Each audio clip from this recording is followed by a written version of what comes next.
is now 7 o'clock.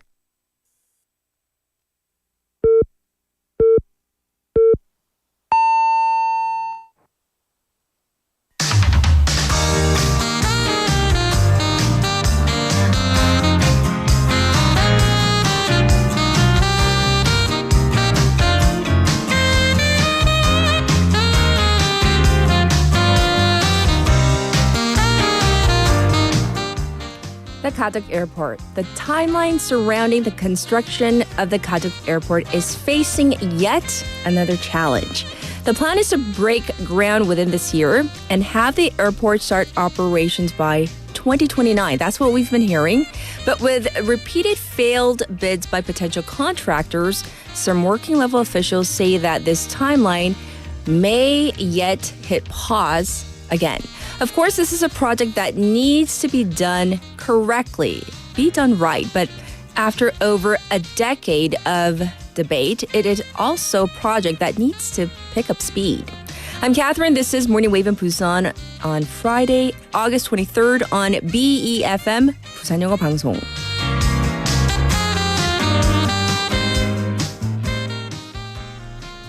Good morning, Wavers. I hope you're all doing well. Oh, I see the sun coming in through our window. It is TGIF. Oh, I wish we had a really good, fun, and happy topic to talk about on this Friday. We are talking, though, about maybe yet another delay to the Gadeok Airport. We are seeing some contradicting statements about this airport. The Minister of Land, Infrastructure, and Transport publicly declared that it will be possible to break ground on construction within this year. However, working level officials within the same industry told the People Power Party, or PPP lawmaker Kim Hee-jung, that it seems realistically maybe a little difficult. The biggest problem is because it takes 6 months to draw up the basic plans, a month to assess these plans. So what we would need, if my math is correct, 7 months to get the plans approved. That takes us out of 2024. We're going to have to get to the next calendar year, which is 2025. And on top of that, the airport has been having an issue finding a contractor in the public bidding process. Minister Park Sang-woo tried to quell these concerns at the National Assembly, and he once again promised to break ground on this project within the year and reestablish plans as necessary to keep to that 2029 deadline. Promises have been made regarding the airport time and time again, as we know well, right here in Busan. But actually, are they going to be kept is the big question. And we, as citizens of Busan, we're going to keep watching, of course. So that is our main theme for today on this beautiful Friday morning. But now, for our text topic, are you ready, Wavers? Here we go. What is a food item you you hated to eat as a child, but now, as an adult, you actually like? What do you consider a food that grown-ups eat? For example, let me give you an example. When I was a kid, I did not like mushrooms. I did not like broccoli. But now I love mushrooms. I love broccoli. I could eat mushrooms and broccoli every day, all kinds.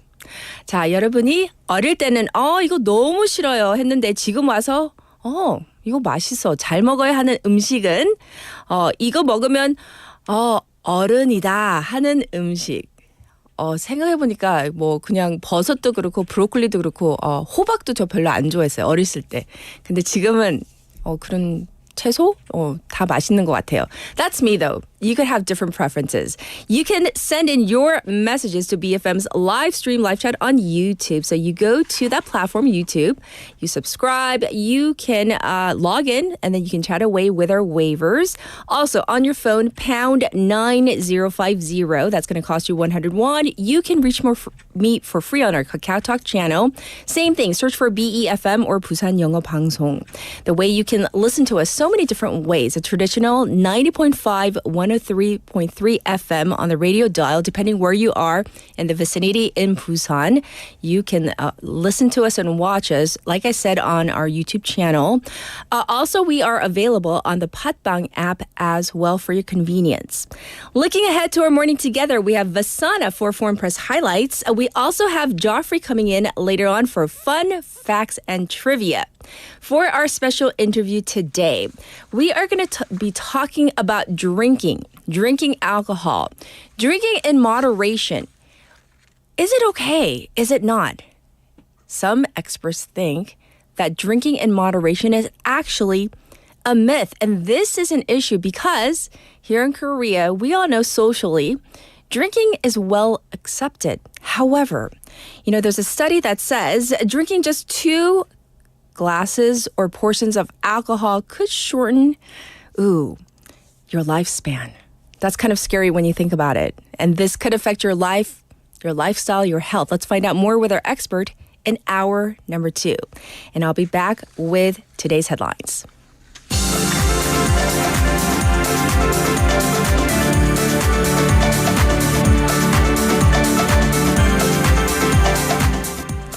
It is now 7:06, and these are today's headlines.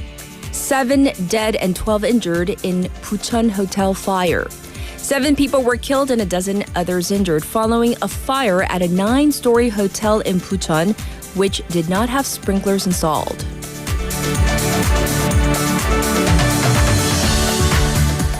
BOK freezes rates amid heightened home prices. The Bank of Korea, or BOK, froze its key borrowing rate for the 13th consecutive time yesterday amid high prices in the housing market and soaring household debts.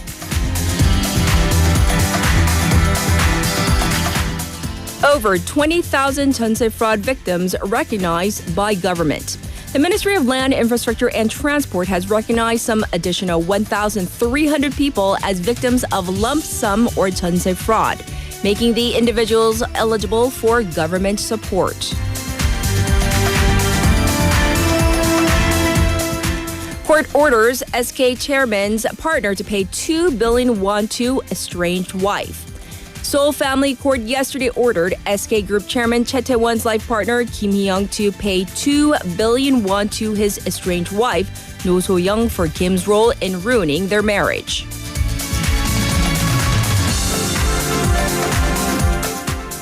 Harris to accept Democratic nomination as Trump visits Arizona.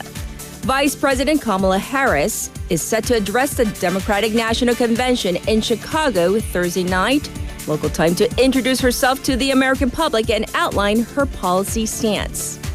And these are today's headlines.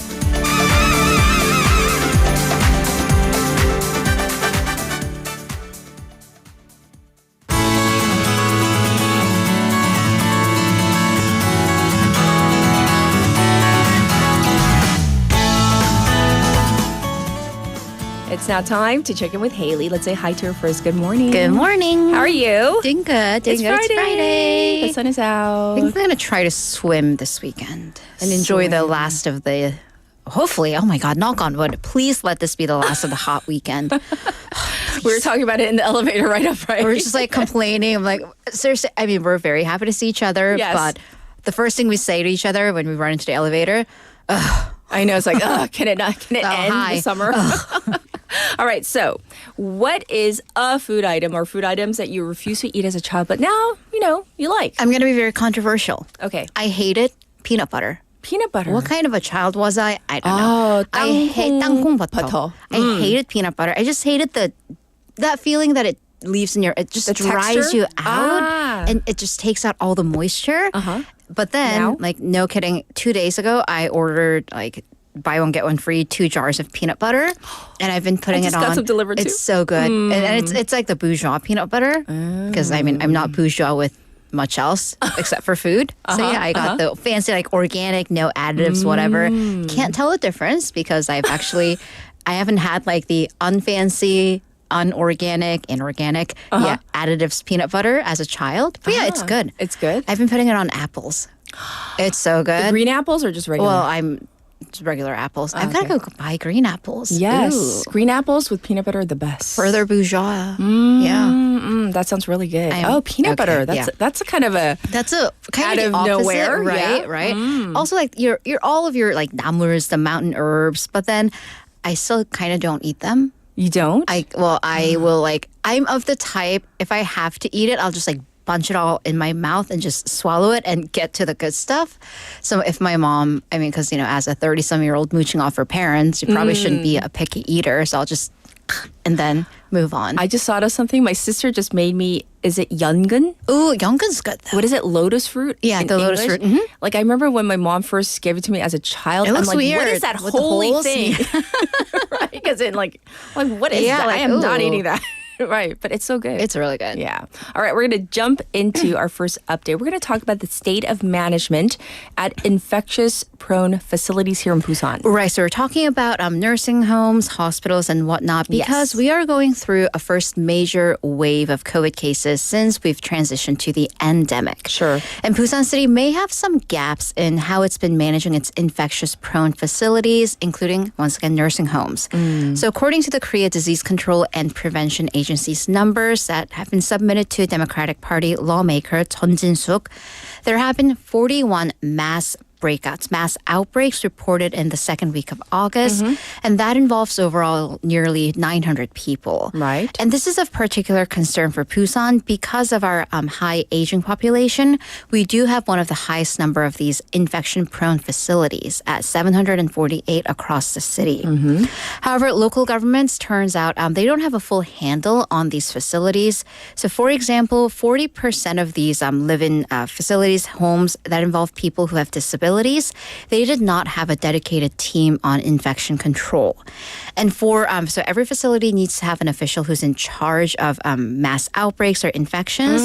Well, 83% were non-medical professionals, and they had under 3 years of experience, so they have low levels of expertise. And then there were also lower rates of facilities that were equipped with things like a ceiling ducts for ventilation, which is, of course, key for COVID-19 prevention. So it does seem that there might be some need to get some support from the city level. Right, kind of a top-down unified approach. Right. So Busan City is going to run a full checkup of these facilities, and they'll also increase consultations and conduct training with the officials who are in charge of the facility quarantine. So yeah, hopefully that'll increase their expertise and they'll get more funding or support to put in the necessary equipment. Well, that's definitely good that they're getting that.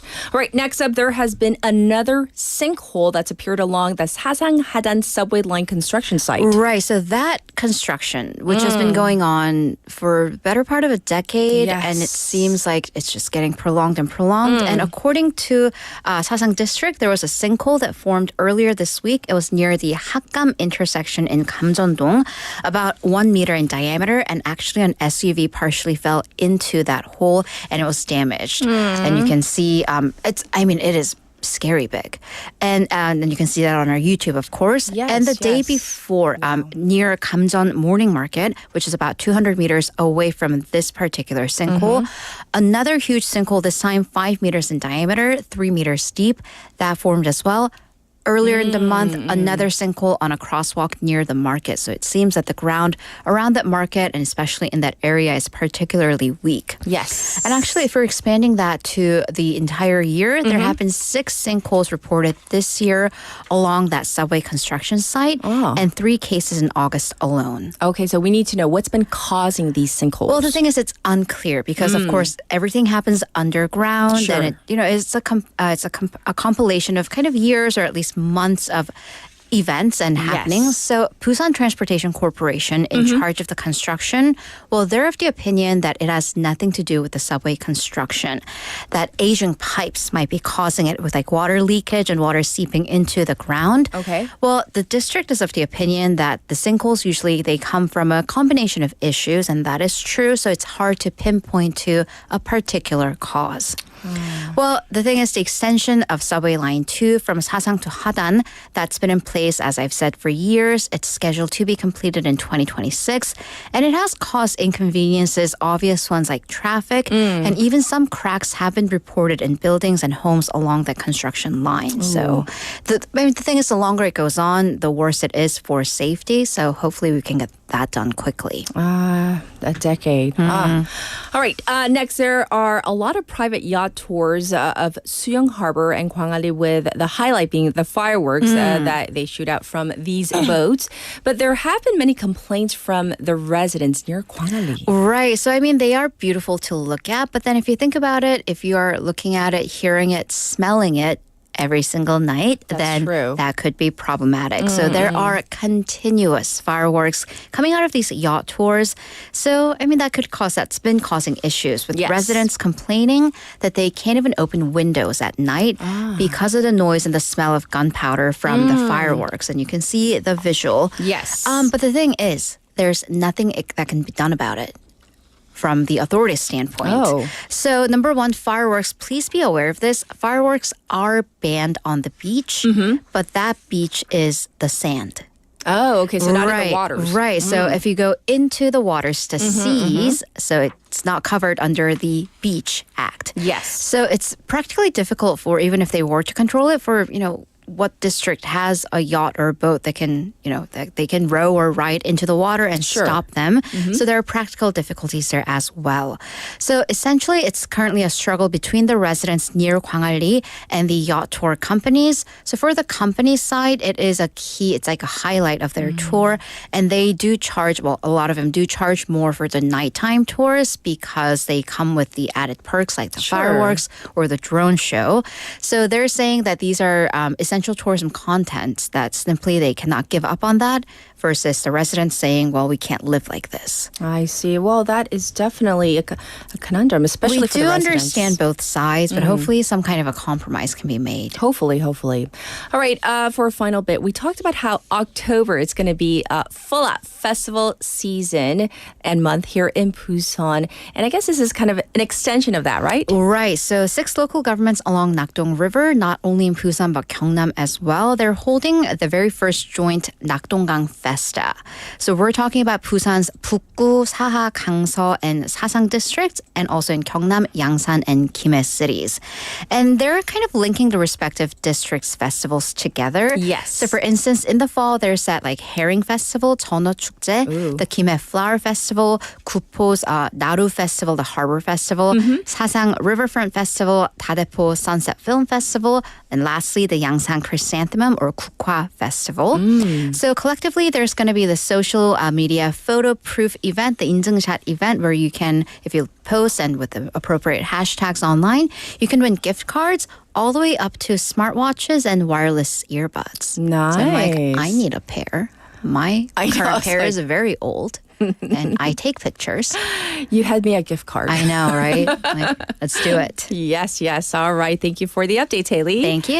And back to you, the waivers, before we get into traffic and weather. We're talking about food items that you really refused, hated as a kid. But now that you are an adult, you kind of like now. Or maybe you consider what are grown-up adult kind of foods, and I see them coming in fast and furious. Nice. So here's your traffic and weather for right now.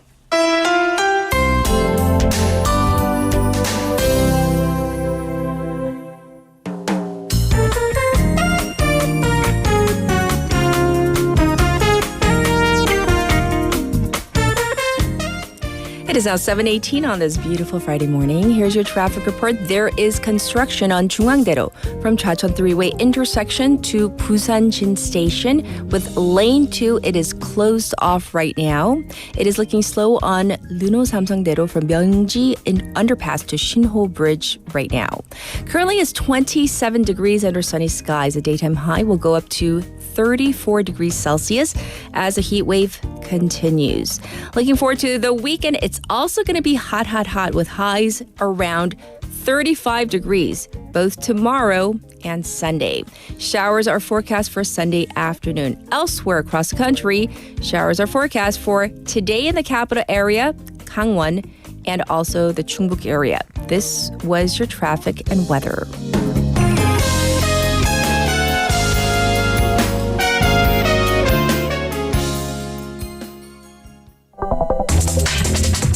Are you an early bird?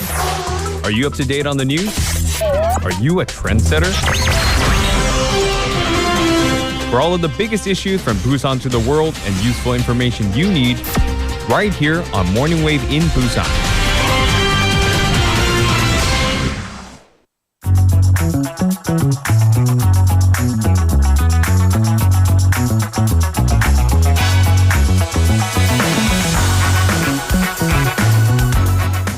It is now time for News Digest, and we're going to dive in with Haley with this first story. You know, this prolonged trainee doctors strike, it's been going on for weeks, months on end, and the government has unveiled a series of medical reform measures. Right, because to the backdrop of the walkout, there is this attempt to reform the country's medical system. Yes. So we are now at month 6, right? And there's been a gap in emergency room and critical care for, as much as professors and doctors have been trying to fill that gap. Yes. So we're seeing this. Still, patients are coming in with light symptoms, going to emergency rooms and kind of clogging up that system. So health authorities are trying to divert patients away from the ERs to allocate the necessary resources to the ones who are actually in need of emergency and urgent care. Right. So according to the Ministry of Health yesterday, light and non-urgent patients still account for about 40% of the total patient volume in emergency rooms. Also, COVID-19 patients who went to ERs, mostly they do go there with light to medium symptoms. So then how do you go about discouraging people from going to ERs if they're not in urgent cases? Yes. You charge them more. Basically, you throw money or take money into consideration. Sure. So the government is actually looking into raising the patient burden for the cost of ER doctors having to treat non-emergent or non-urgent patients. Sure. And the government will actually designate local emergency rooms to treat patients who are not in quite critical condition and passing the critical or serious cases onto regional, so larger emergency rooms at larger hospitals. So they're going to create this hierarchy system. And the government will also provide incentives for hospitals that have made big contributions to serious emergency cases. Well, it's also announced, the government, measures to appease both patients and doctors in cases of medical malpractice disputes, right? Right. So this has been another sticking point in the ongoing medical reform, with some doctors saying that they shouldn't have to face criminal charges for medical accidents or incidents. Yes. So the government will require medical professionals to explain what happened in cases of medical accidents to the patients, or if necessary to the families, after the accident happens. So this is to increase communication between the patients and the families and the medical staff to kind of try to at least have an intermediate session before any malpractice suits are lodged. Right. Because currently, if a doctor, it's kind of like in the States, we're told to never apologize after a car accident because that can be used against you in a court of law. Similar thing in legal practices, if a doctor apologizes or expresses his or her regrets after a medical accident, then that word has been used against that doctor in a court of law. So they're trying to establish a position of patient spokesperson and try to not have that be used as against doctors, and also to have an expert give consultations and represent patients who, of course, usually don't have legal or medical expertise to kind of act as a mediator. So the committee is also looking into giving criminal privilege in medical malpractice suits to lower judicial risks for doctors. And as this is going on, there was a case that once again showed, the gap in the medical system stemming from the doctor strike. Plus the issue with regional medicine not getting enough resources. So a pregnant woman had to give birth inside an ambulance because no hospital could take her or would or could. So this happened in Eumseong County in Chungbuk. According to Jincheon's fire department, an expectant mother called 119 and with contractions. So the ambulance came really quickly, 10 minutes later. However, none of the 4 hospitals that were equipped with obstetrics wards could take her in the greater Cheongju area. And why Cheongju? Because her home nearby in Eumseong and Jincheon counties did not have hospitals that could take pregnant women. So, and the region's only university hospital had its emergency room suspend operation temporarily, stemming from staff shortages and the doctor's walkout. Okay. So her water broke in the ambulance, and a doctor was physically on the phone with the 119 responders, but basically the responders had to deliver the baby. Oh, no. She and the baby, they were taken to a hospital 80 kilometers away. That's like an hour and a half, 2 hours away. Thankfully, both mom and the baby are fine. Oh, but thank goodness. I mean, having to give That's birth so inside an stressful ambulance for and ride an hour and a everybody. half with the newborn, right. Once again, thank Speaks goodness. volumes, everybody's okay. though, about the state of medical care in provincial regions. But can you imagine if something had gone wrong, my gosh, or even right. during or after the birth, Right. you needed emergency or emergent care? All right, that we're going to leave there for now. We're going to move on to the U.S., where Kamala Harris is due to officially accept the Democratic Party nomination, right? All right. So Thursday night, she will make her grand speech, the highlight of the DNC, the Democratic National Convention. So that's about a couple hours away. So day 4, the final day of the convention, is underway. But let's kind of rewind and look at what has happened in the past few days. So yesterday, the VP, Vice Presidential nominee, Governor Tim Walz, was the highlight of the show, giving his acceptance speech, and a very moving speech that really addressed his personal role as a father, husband, and football coach. And how so? Well, a dozen of his former players from a decade ago, whom he coached to like state championship, they ran on stage ahead of his speech in like their decade-old football gear, and you know, bodies change in a decade, and they were just like, they squeezed into it. Shows how much they love their former coach. Also, in terms of his family, he addressed his daughter, wife, and son. But his son, 17-year-old Gus Waltz, he kind of has shot to stardom, has become like America's sweetheart. Right. So he is what we call neurodivergent. So he has been diagnosed with nonverbal learning disorder, ADHD, and anxiety. And he kind of was seen mouthing like, "That's my dad," in a moment of very yes. proud family moment. Also, surprise appearance by Oprah Winfrey. Yes. Yeah. So, and she urged Democrats and also independents to choose common sense over nonsense. And then on day 2, we just do have to address the Obamas, Michelle and Barack, giving speeches where they really did not hold back against Donald Trump. A little bit of a branching off from her very famous "When they go low, we go high" speech. Yes. She full out address, that job Trump is looking for might be one of those black jobs that he's seeking to create. So they really kind of double down on what they consider to be his racist comments from the past. Also, in terms of the general campaign, seems the Harris campaign is really mobilizing supporters, and more importantly, the money. Yes. The funding, because campaigns run on money. So U.S. media outlets have reported that the Harris camp reported $240 million in campaign funds in July alone. And that's the only month her campaign has been running. Yes. This is quadruple what the Trump campaign reported for the month of July.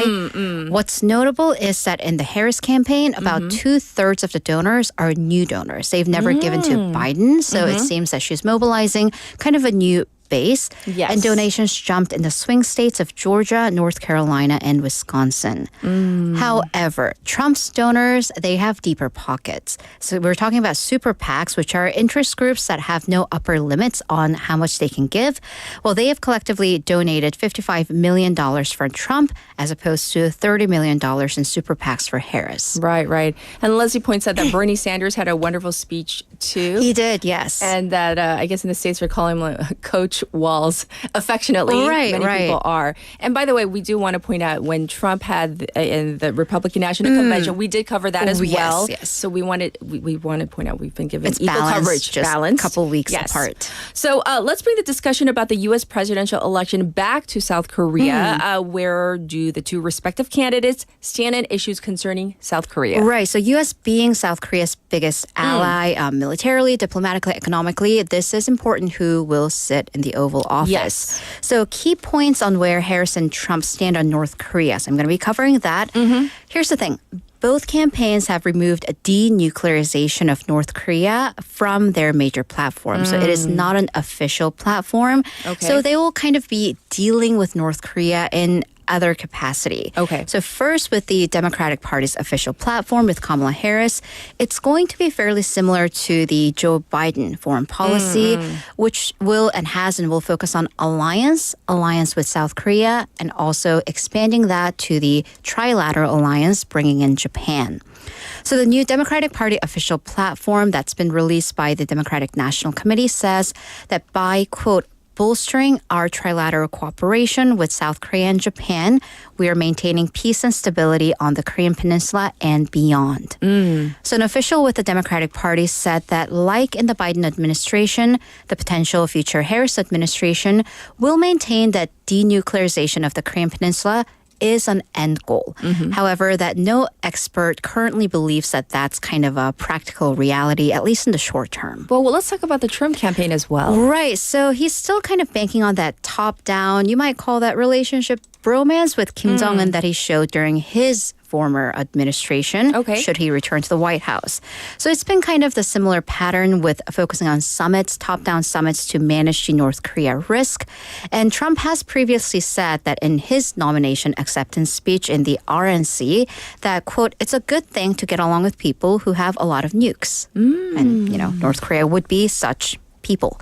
However, in the Republican Party's platform, which was released this past July, not only it fails to address denuclearization, but it actually doesn't even mention North Korea or the Korean Peninsula. So at least it's not on the top of the agenda. Okay. So this is a big change from that hardline demand for the complete, verifiable, and irreversible dismantlement of the North Korean nuclear program. So at least that's the official platforms for now. Yes, we remember. We talked about it so much at the CVID and all right. the acronyms, right? Well, we are going to call it a wrap on the news, but we will check in with you in hour number 2. So thank you, Haley. See you in a bit. All right. We are due for our first song break for Friday. How about this one? What is Love by Hathaway? And we'll be back in a moment. What is love? Baby, don't hurt me. Don't hurt me no more. Baby, don't hurt me. Don't hurt me no more.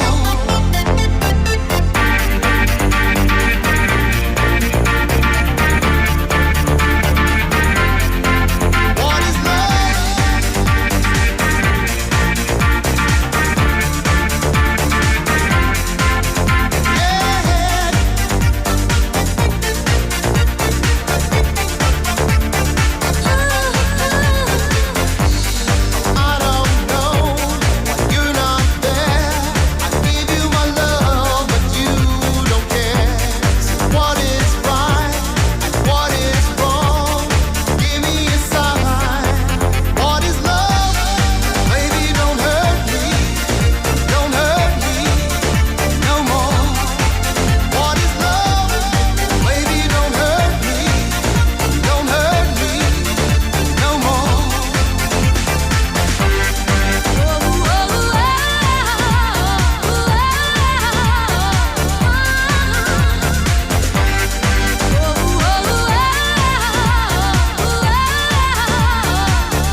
don't hurt me no more.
Welcome back, everybody. Our top story today is all about the Kaduk Airport, the gateway airport that Busan has been waiting for, I think it's been over a decade at this point. The discussion has been ongoing. And the city has its sights set for 2029, although there is some controversy as to if that's even really feasible, attainable, or not. There have been setbacks to the bidding process, even to get a contractor up and going. However, other parts of the project seem to be going okay. The Parliamentary Land, Infrastructure and Transport Committee passed the revisions to the Land Compensation Act introduced by lawmaker Kim Do-up. It expedites the land compensation process for Kadok-do Island, which is a necessary step for the government to build the airport and get consent from the local residents. And many of us in the Bulgyeong area, we're waiting for this airport to open up, more opportunities and flight routes in to Busan, in and out of Busan. So hopefully we'll be able to deliver some really good news in the near future. That is what we're hoping, crossing our fingers for. And here on Morning Wave in Busan, we are hoping to deliver that news real soon. Now back to our text topic. We are talking about food today. Anytime we have a food-related text topic, it's very, very, busy in our chat rooms, respective chat rooms. What's a food item you refused to eat as a child, but now you kind of like? What do you consider kind of like a grown-up or adult food item? 자, 여러분이 어릴 때 싫어했지만 지금은 잘 먹어요. 이거 먹으면 좀 어른 같다라는 음식은?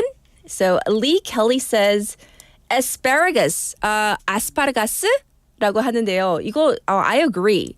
I didn't really like it as a kid either, but I love it. I can't get enough of asparagus with any kind of dressing.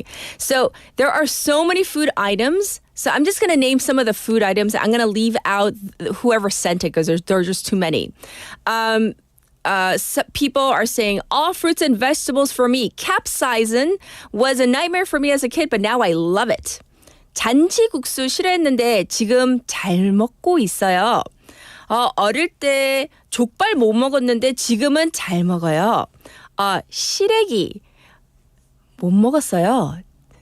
지금 몸에 좋다니 그냥 조금 먹어요. Another person says this. 곰탕도 못 먹었다가 지금은 없어서 못 먹네요. 곰탕. When I was a little kid in LA, I thought 곰탕 was made from bear meat and I refused to eat it. And then my mom gave me a reality check and said, it's not made from bear. And then I started eating it. And yeah, we got to get to our hot clip. So here it is. Let's get to the clip.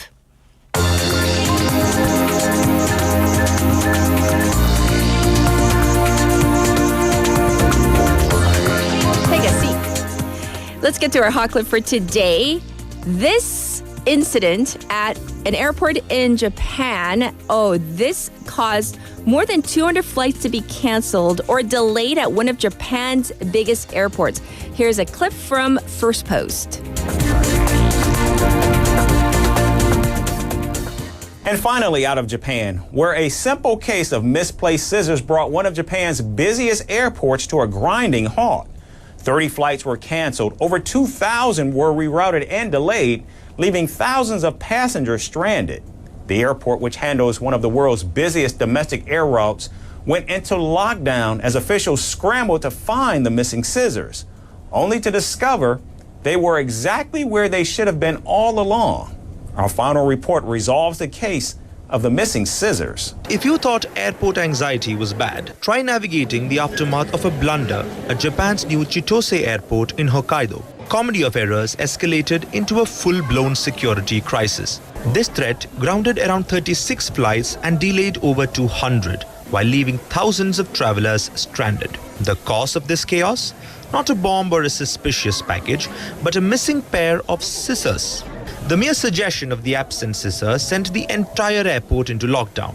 One shop owner reported the AWOL scissors to security at the airport, promptly decided that this was an existential threat to aviation. After all, in the world of airport security, scissors aren't just for arts, they are potential weapons. To find the missing scissors, security officials shut down operations for nearly 2 hours. Passengers who had already braved the gruesome security checks were dragged back through it again, this time under even more intense scrutiny. The lines grew, the tempers flared, and yet the infamous scissors remained elusive. After hours of uproar and chaos, a miracle occurred. The scissors were found. But where were they? Exactly where they were supposed to be, in the very shop from which they had been reported missing. It turns out they were never really lost, just momentarily misplaced. Now, this whole crisis did not go unnoticed by the powers that be. Japan's Ministry of Land, Infrastructure, Transport and Tourism swiftly demanded a thorough investigation. The airport authorities, after conducting their probe, blamed the incident on poor storage and management systems. They also had to confirm whether the scissors that were found were the actual culprits and not an imposter pair. So did you get that story? A pair of scissors caused more than 200 flights to be canceled or delayed. I mean, this was a nightmare. And the thing is, the scissors, they were just misplaced for a little while. So I can't even imagine if you were at that airport. I would have been really, really annoyed or maybe even angry at the person who had reported the scissors missing in the first place. Well, I guess it ended well. Nobody was injured, but I don't know. The next time scissors get misplaced and you choose to report that, make sure they're really missing. This is your hot clip for today.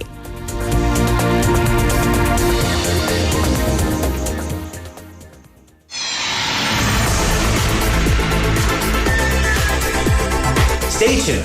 You're listening to Morning Wave in Busan.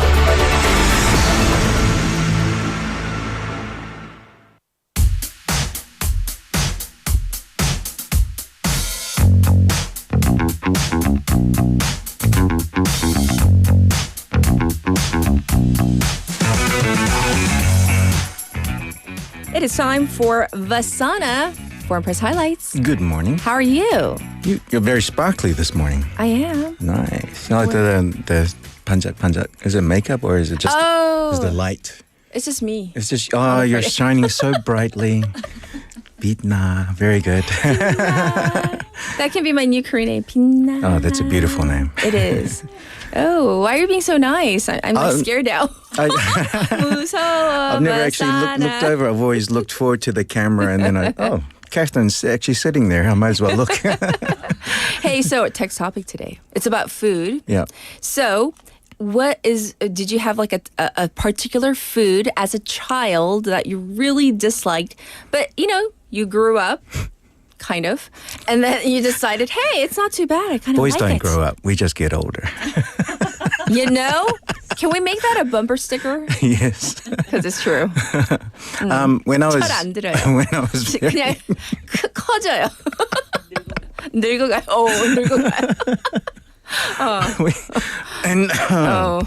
Words from Vasana. Yes, Truth today. yes. We don't grow up. We just Yes. get older. There was I hated onions. Onions when you were a kid. For about 5 seconds. And then what happened? And my mother told me I needed to like it. And what did she do? Or else, yes. Right. Old school mum. Oh. Yeah.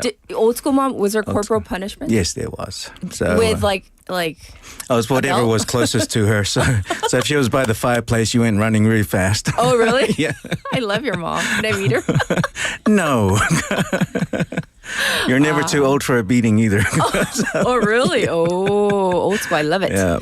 Okay, well, let's dive into our topic for today. Our topic for today comes from Australia. Yes. So the headline is South Korea's study culture is infamous. Yes, it and is. it's putting pressure on Australian students as well, on students in really? Australia too. It is? Yes.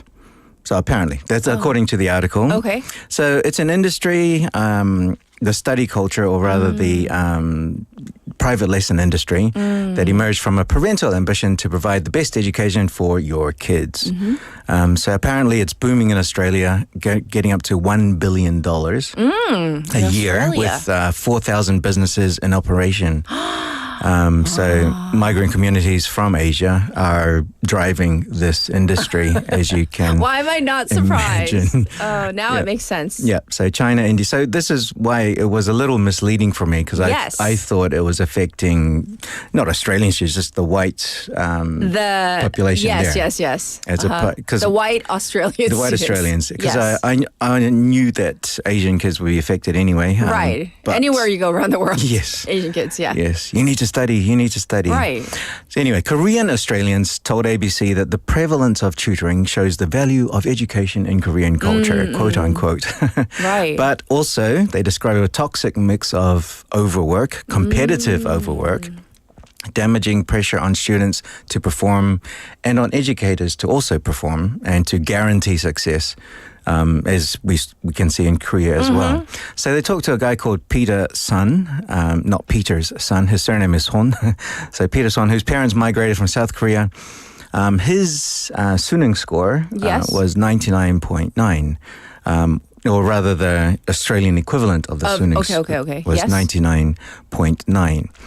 His brother got 99.75. Okay. And his mother whispered in his brother's ear saying, "You can do better." 99.75. So this reminds me of when I was in high school. Okay. We had What a happened? math test Yes. for university entrance. And a kid in the class whose parents were of Asian descent, he got 99%. Yes. He came to school the next day and he was crying because his parents had scolded him For not getting 100. And here's me sitting in the corner with my brilliant 67%, happy as 67? happy as Larry. 67, Vasana. My mate walks into the class crying and says, "Oh, you got 99. What's the matter?" Not bad. Yeah. So then we went in, because he played the violin, I played the piano, so we went into the music room. So that was our catharsis. Although I wasn't sad for getting 67, he was sad for getting 99.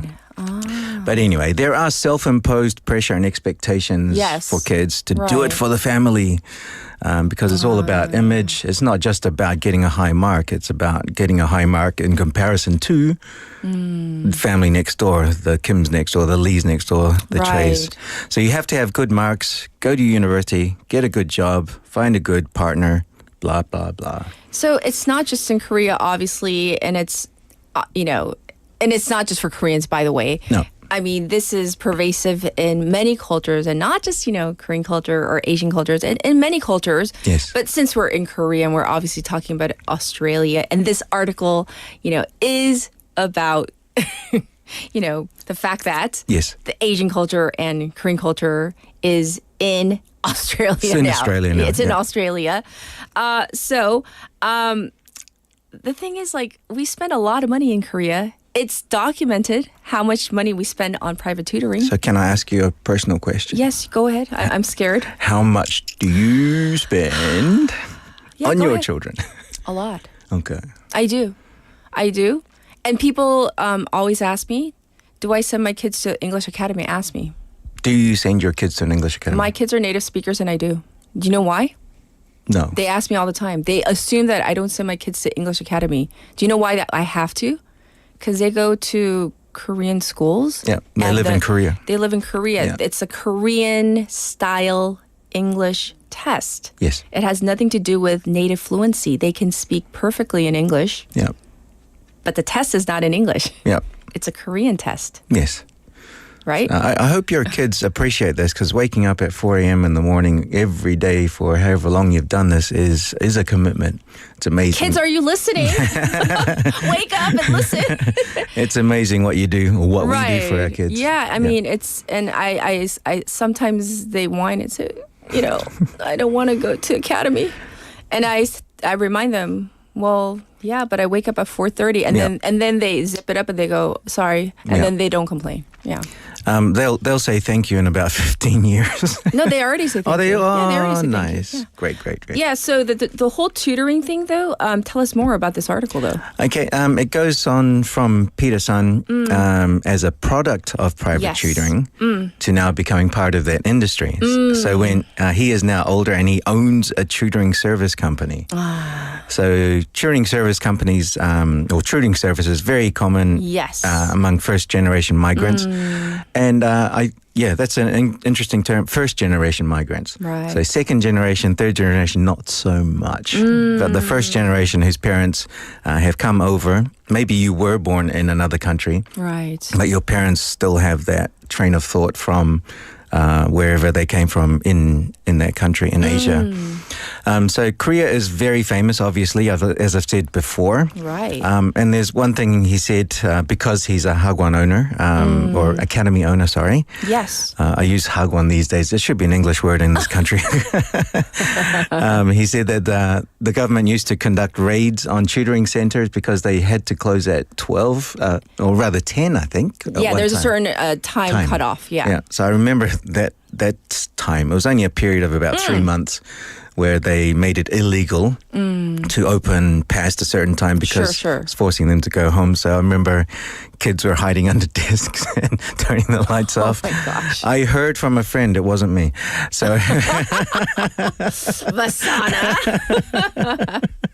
Right. So in Australia, almost 103,000 people identified as of being of Korean ancestry in the 2021 census in Australia. So there's another census next year. Yes. So I'm sure that's going to go up. So they're newcomers in a place where it's not their native language. As you said, your kids are in a place where Korea is not the main language. Sorry, English is not the main language. Exactly. Yes. So it is important. So they give anxiety to each other. They are competitive about it. And so this provides a combination, both good and bad, to do well in English. It is. I mean, my youngest came home yesterday. Yeah. At 11:30. I'm just saying, that's the reality. And stayed up till 2 to study. 2 a.m. And then when he gets to 28, he's got a curfew of 10 p.m. No, and then but on non-studying, she has a curfew of 8 p.m. Yes, study 11:30. 11:30. Yeah. The reality of studying in Korea. Yeah. Right. But thank you for sharing this. I think this is really interesting. The fact that I'm not saying it's a good thing. No. But it's just the reality that, it's not even just like K-beauty or K-pop. It's now K-study. No, yes, correct. Being exported. And it's not just Australia. No.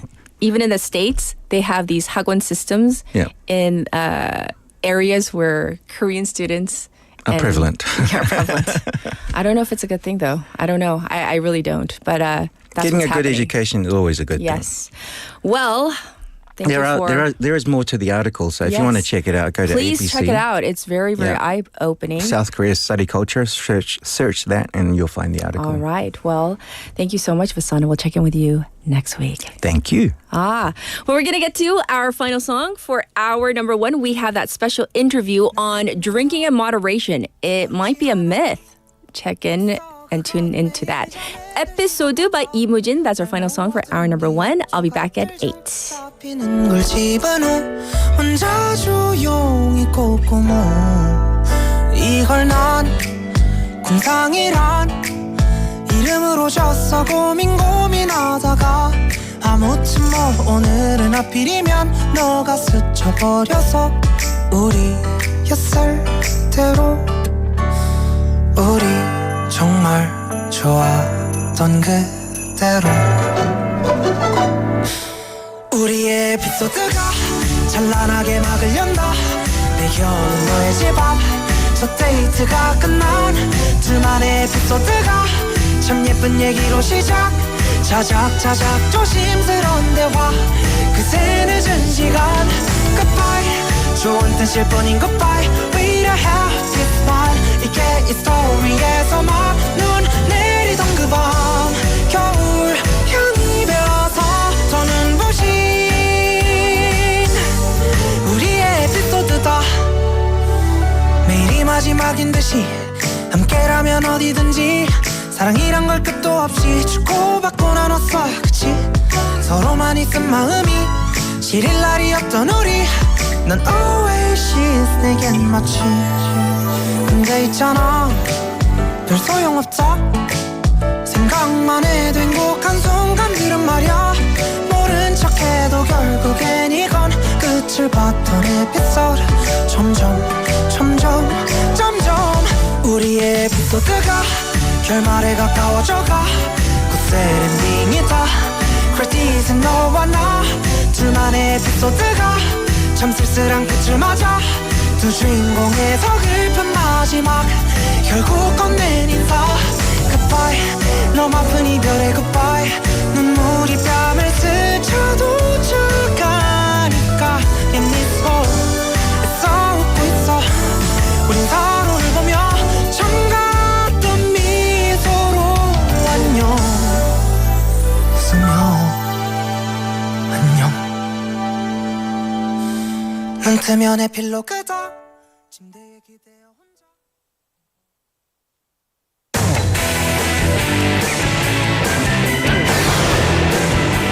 Your bridge to the world.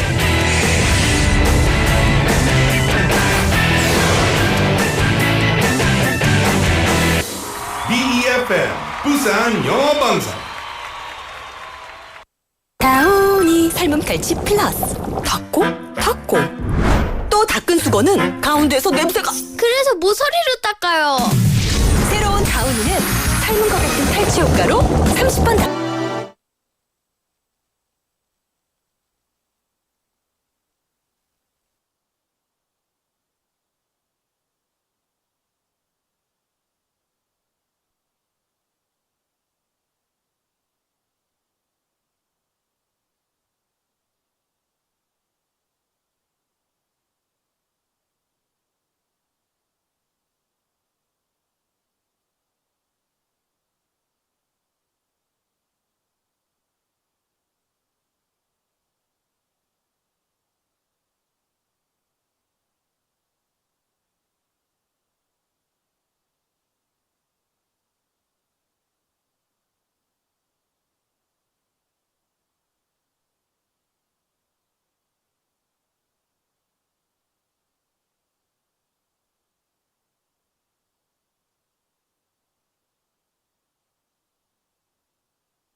Hola, I am Rafael Salardi, a Peruvian living in Busan for 20 years now.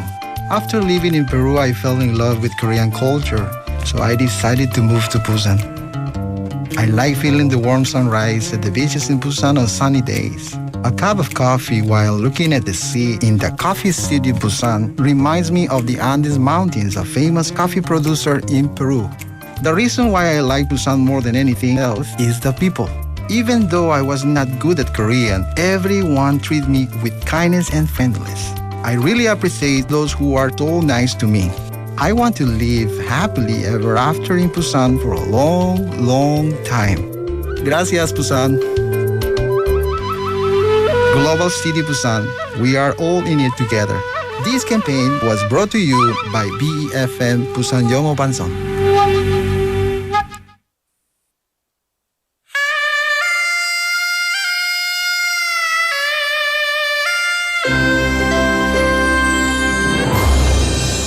The time is now 8 o'clock.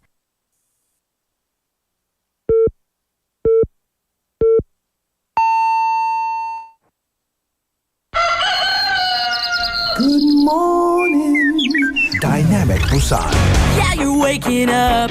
Time to shake it up. Tell the world good morning and find out what's going on. Well, hi there, folks. There's everything from comedy to lively chat to music. Broadcasting from a room about the size of your closet. All calls are recorded. What show is this? Live from Korea's dynamic city, this is Morning Wave in Busan. I'm sorry, who'd you say you were?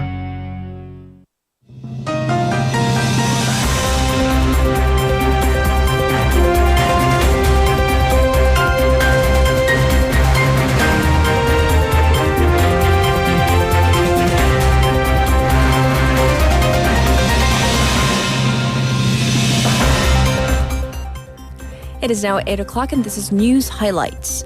7 dead and 12 injured in Bucheon hotel fire. 7 people were killed and a dozen others injured following a fire at a 9-story hotel in Bucheon that broke out at 7:39 p.m. last night, according to firefighting authorities. Some people died after jumping out of the windows onto inflatable mattresses, and others found dead on the stairs and hallways inside the hotel. The injured are undergoing treatment at local hospitals. 3 of them are seriously injured. The authorities confirmed that the building did not have sprinklers as it was constructed before the relevant laws went into effect.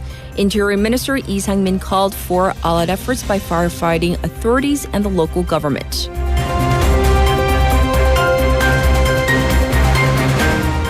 BOK freezes rates amid heightened home prices. The Bank of Korea, or BOK, froze its key borrowing rate for the 13th consecutive time yesterday amid high prices in the housing market and soaring household debt. Bank of Korea's Governor Lee Chang-yong said that given these issues, it was more appropriate to maintain its current restrictive policy stance and try to resolve demand and investment through other means. The central bank said that 4 of its board members were open to a potential rate cut within 3 months, once the government's measures to rein in home prices work out.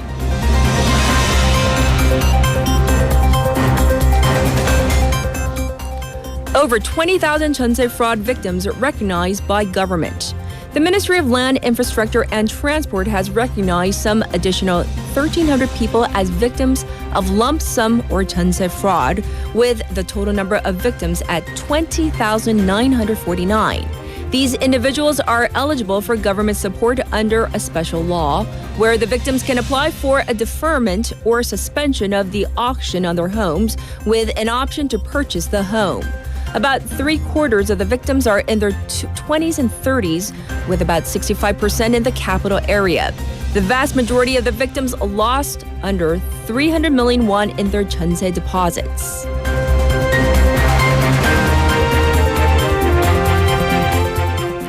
Court orders SK chairman's partner to pay 2 billion won to estranged wife.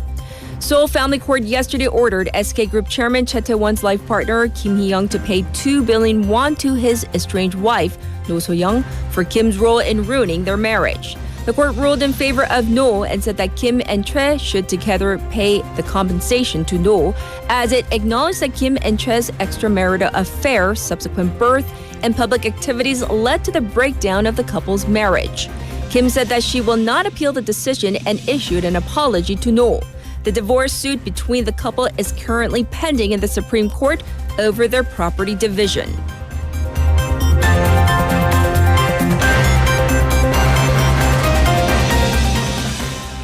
Harris to accept Democratic nomination as Trump visits Arizona. Vice President Kamala Harris is set to address the Democratic National Convention in Chicago Thursday night local time to introduce herself to the American public and outline her policy stance. The convention has so far featured speeches from President Bill Clinton, former House Speaker Nancy Pelosi, and the vice presidential nominee, Minnesota Governor Tim Walz. In the meantime, former President Donald Trump heads to the Arizona border as his campaign tries to attack Democrats as weak on border security. And this was News Highlights.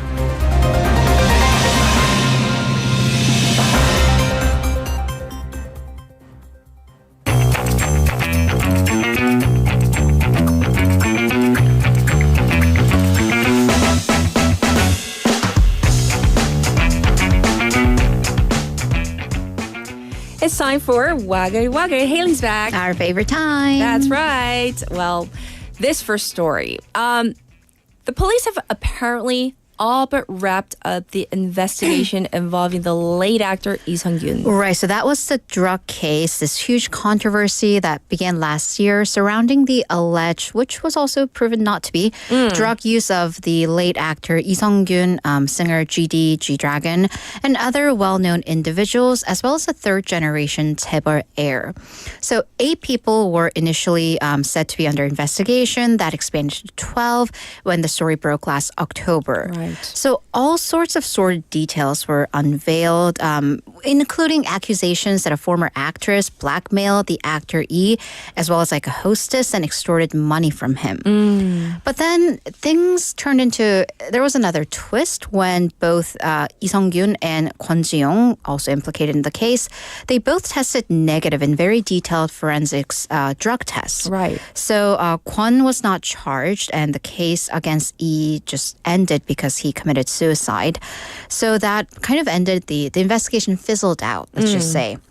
So this led to a criticism about the police, especially because it became known that Lee, before his death, has asked multiple times to have his question be done privately. Instead, he had to stand in front of basically had to do the perp walk. Yes. So of the 11 people who were under investigation, as the investigation's wrapping up, 5 have been officially passed on to the prosecution for charges, including the woman who allegedly extorted some 300 million won from the late actor, as well as the doctor who allegedly provided her with the drugs. So then what about the other 6? Right. Well, the police declined to comment. But then, they're not charged. They're not being charged. So, there's kind of, in criminal investigations, it's fairly black and white what happened, but they're refusing to answer questions. So usually with the case this public, that had come under this much of a public scrutiny, when the results are deemed successful by the law enforcement, then they're touted. The successes are touted. They're very much publicized. Yes. However, it seems that the police are not disclosing the conclusions because it will not look good on them. Right. I see. So there is criticism that the police kind of arbitrarily discloses the results based on, the optics, and legal experts call for a very firm, concrete guideline on information disclosure that's based on, there's a very delicate balance to strike on the public's need to know, but also at the same time, the constitutional value of presumed innocence before you're found guilty in a court of law. Right. And I don't know, that whole issue with the late actor Lee Sung-gyun, he was never proven guilty of a crime. And that is something we do need to assume, but he was, every single dirty laundry was aired out. And and it did lead to a life lost. So. Exactly. All right, let's move on. Some corporations have begun using AI-generated models in their ads or content. And, this seems to be creating this very kind of uncanny valley phenomenon. It's creeping people out. Yes. It's giving them the heebie-jeebies. So McDonald's Japan has released its latest ad campaign featuring Kaku Drop, who's also a digital influencer. Yes. So in the ad, she is walking through this AI-generated world where everything, including the people, are created by AI. So none of this is real. So some applaud the innovative approach, that this is kind of new lengths to which AI can go. And I mean, I have heard things like, well, if your spokesmodel is AI generated, at least he or she is not going to cause scandal. Yes. Well, okay, though. Yes, there's a human factor. Sometimes humans are not great. However, some people find the AI-generated elements unsettling. Yes. Because one model, AI model, she tosses French fries into the air in one scene, and she has 6 fingers in one hand. So, count that. Yeah. 1, 2, 3, 4, 5, 6. Yeah, that sparked a wave of, well, it's creepy. That's weird. That's wrong. So netizens have commented that makes them lose their appetite and that images triggered a sense of unease. Because AI models, they look realistic, don't quite are not completely real. So once again, uncanny valley, the more realistic something looks, but it's not 100% real, it gives you maybe like Darwinian, like the evolutionary sense of unease and unfamiliarity. I see. In another case, filmmakers use generative AI to bring back an actor who passed away. Right. So we're talking about the Alien film, Alien 7 or Romulus. So the film is an interquel. It's not it's a prequel and a sequel. So it goes back and forth between the events that happened in films 1 and 2. Right. Thus, the characters from 1 and 2 need to come back. Well, there's one actor, British actor Ian Holm, who passed away back in 2020. So in the film, there's a weird line because they don't necessarily like bring him back in his full form as like the actor, but they use the likeness of the late actor to portray another android called Rock. Oh, okay. So according to an interview with the creators of the movie, they used generative AI to make another actor, Daniel Betts, who provided the voice of this character to sound like Holm, and then used AI to kind of bring back the likeness. So people are saying that's also creepy, weird. Like, is that okay? I mean, what line does that cross? Sure. At least in this particular case, consent is key. So in this case, according to the director, the family's okay with it. They've consulted the widow, the children, so they gave the okay. But then it does open the floodgates into the future. And that's what kind of the whole Hollywood actors strike last year was about. Sure. I mean, can you license, actors' likeness and, use that data to portray someone and then not pay the actor? Of course, if you are if you're a very well-known A-lister like Margot Robbie, who was famously in that strike, then you do have more of a voice. But what about if you're just an extra? Exactly. Then, you're afraid that you're not going to get hired. You're going to get a bad rep in the industry. So it's a whole thing. We're all replaceable, aren't we? Yeah. We're going to get replaced soon. AI is going to be doing Morning Wave. All right, next up, let's go back to some Olympic news and how the North Korean medal winners, apparently they may be punished for the selfies they took on the podium. So our listeners brought that up on our YouTube chat yesterday, Yes. so I looked into it. You're right. So according to Daily North Korea, which cited a high-ranking official from Pyongyang, now the 2 table tennis players are facing a detailed ideological evaluation by the authorities because, on the surface, they went to the Olympics, the country sent them, won a medal, and took selfies with their competitors on the podium, but that's such customary practice. Actually, there's a sponsorship involved with this with the cell phone. The S brand, yeah. Yeah. The evaluation, by the way, is in 3 stages. And this sounds terrifying, but it is standard procedure when North Koreans participate in international events. So this involves the Central Party, the Ministry of Sports, and their organizations. Yes. So basically what they're trying to prove is that the athletes are not exposed to foreign influences that can undermine the country's values. So here's the thing. The 2 players you see on our YouTube page, Lee Jong-sik and Kim Geum-yong, they're under additional scrutiny because of that picture. Yes. That selfie. So, they were celebrated globally, and I believe I addressed that on the Olympics coverage as kind of selfie diplomacy of people transcending their, government ideology in the spirit of sports, which is what the Olympics were intended as. However, in North Korea, that sparked controversy because, well, look to the right who's taking the picture, Shin Yoo-bin and Im Jong-un, South Koreans. because Pyongyang instructed the athletes to not have contact with any foreign players, especially South Korean players, because we're considered like level 1 hostile nation. Yes. So, and then also the report that was compiled by Pyongyang say that the players grinned, and that was used in a very harsh language. 희죽 웃었다. So they like had a silly grin on their face with South Korean players right next to them. But what are they going to do, frown? It's, But anyways, that's a personal opinion. So the source said that players would need to show strong repentance and self-criticism to avoid potential political and administrative punishment. I mean, it's like, what were they supposed to do, though? But then, like, you guys, the government sent the players to the Olympics and you trained them to medal, and they did. If they had said no to that, it would have just... Then that's another whole faux pas and just... Yeah. I don't know. Okay. Can't win. Okay, let's go to our final item. A lot of people grow their own vegetables, but some vegetable gardens have become the subject of complaints by their neighbors. Right. So question, do you think you can have a personal vegetable garden in a communal apartment or a villa, like a communal garden? I don't know. Can you? Well, no, but you can. Because what, Haley? What? Well, there's no way to stop you. You can't. You shouldn't. But if you do, our hands are tied. But what do you mean by like a communal? Well, like where? the 아파트 화단. Your apartment has like a garden, like the greenery in front of your community, whatever residence. You can? Well, people do. Okay, I'm not saying you should or you can legally, but people do.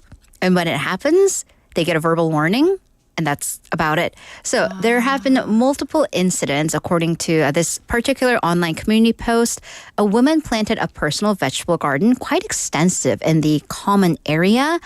And she basically is privatizing public property and is forbidding others from touching anything. Like she'll stand guard and yell at people to like not come near her garden, which is on commonly paid for property. How is that okay? Well, it's not.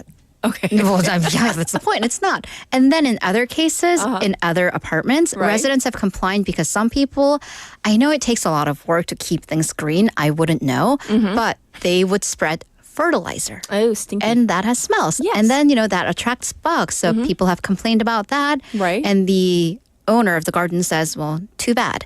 So what's the illegality of this? Well, under the law on collective buildings, roofs and hallways are common spaces, and without permission from the proprietor or the residents association, one cannot have personal gardens in these spaces. So that's a no.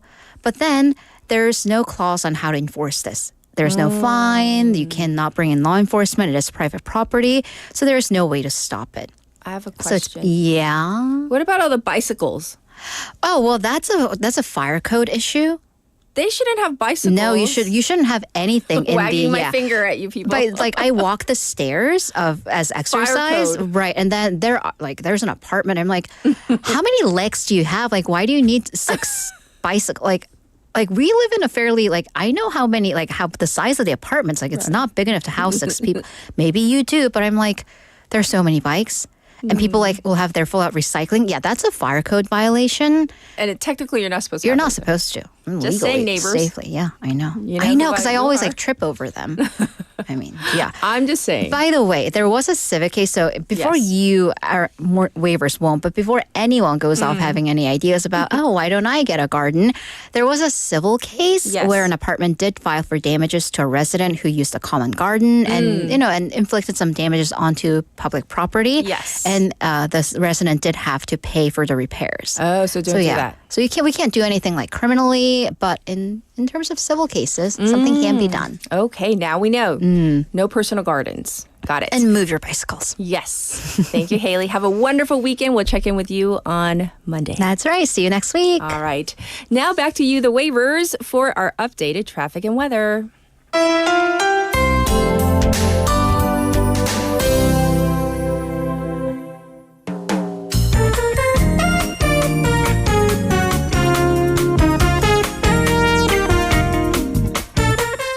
It It is now 18 past the hour. It's time for your updated traffic. There is a broken down truck on Namhangdaegyo from Songdo to the Yeongdo direction right now. There's also congestion on Dongso overpass from Munhyun ramp to the old Kaegum toll gate. Also slow on Gwangan Bridge right now. It's going toward the Daeyeon overpass. It's congested right now. Back up on Chungjangdaero from pier number 4 to pier number 3 as well. It is already 28 degrees. It is sunny out there. Daytime high is going to go up to 34. It's going to be hot over the weekend. And both tomorrow and Sunday, you can expect a high of 35 degrees respectively. We have forecast, the forecast says Sunday afternoon there's going to be some showers. Across the country, showers forecast for today in the capital area, Gangwon and Chungbuk. This was your traffic and weather.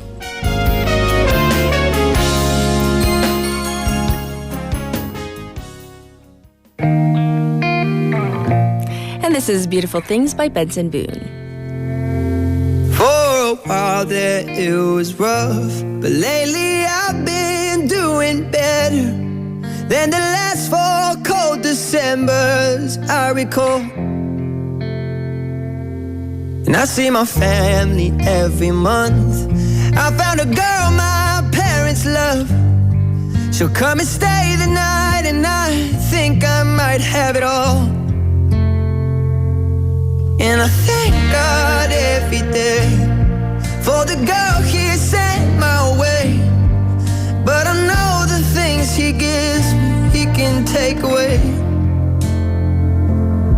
And I hold you every night, and that's a feeling I wanna get used to. But there's no man as terrified as the man who stands to lose you. Oh, I hope I don't lose you. Please stay. I want you, I need you, oh God. Don't take these beautiful things that I've got. Please stay. I want you, I need you, oh God. Don't take these beautiful things that I've got.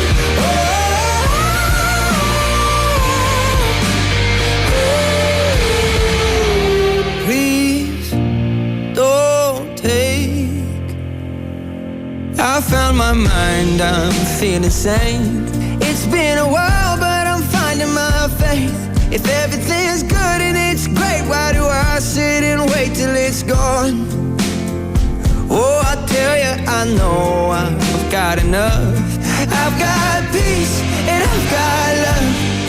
But I'm up and I'm thinking I just might lose it all. Please stay. I want you, I need you, oh God. Don't take these beautiful things that I've got.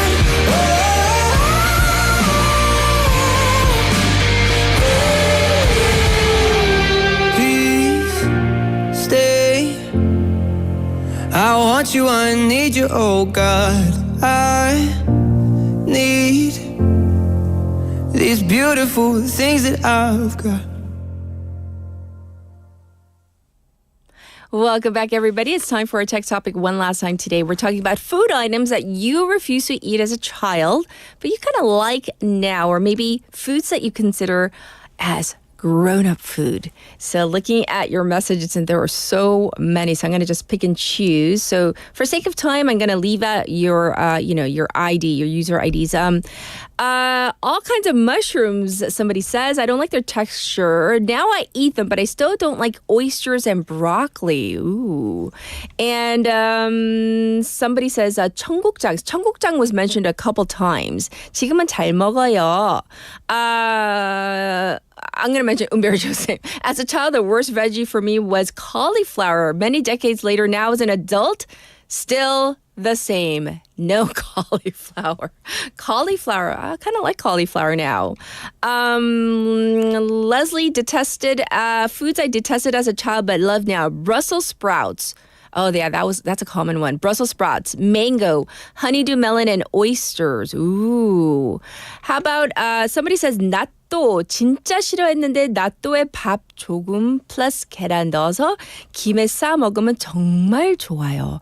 Oh, natto. I think that's one that it's the sticky. I don't even know how to describe it. It's just natto. I don't know how else to describe it. But it's so sticky. So yeah, that's a texture that kids don't like. But mixed with eggs and a little bit of dried laver, the kim. Ooh, so good. Again says, since I was little, I've always disliked carrots. 당근. Oh, carrots. And somebody says, Tommy, a.k.a. I call him Jerry. I didn't like veggies and still don't like veggies. I haven't grown up. Apparently not. Still a little immature, might I say, in that regard. Complete joke. So it goes on and on and on. So I've mentioned things like mushrooms and broccoli. Love them now. But we're going to get to our special interview because I can tell by the chatter, you guys are really excited to hear about this. Drinking in moderation, is it a myth? Let's find out with our special interview.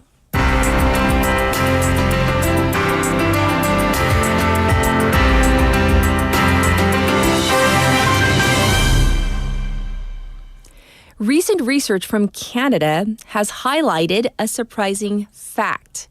Even moderate alcohol consumption, such as 2 glasses per week, can significantly shorten your lifespan. The study reveals that daily drinking can cut life expectancy by months. As it turns out, a glass of wine a day is not good for you. Previous research surrounding any sort of moderate drinking has seemingly been flawed. So, do we need to give up all alcoholic beverages?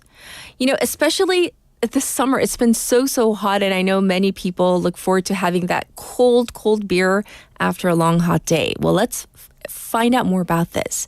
We have the lead researcher on this study, Dr. Tim Stockwell, scientist at the Canadian Institute for Substance Use Research and Professor Emeritus of Psychology at the University of Victoria. With this, he's on air with us right now. Let's say hi to him. Hi, welcome to our program. Hi, happy Friday morning, Thursday afternoon here in Canada. Well, thank you for joining us. We do appreciate it, Dr. Stockwell. So this study is so fascinating. So is it true that drinking just 2 servings or glasses of alcohol a week can shorten your lifespan? First of all, is this true? Well, look, this should make it very clear. The research that suggests that was used by a group advising the Canadian government about how much is safe to drink, for the question you're asking.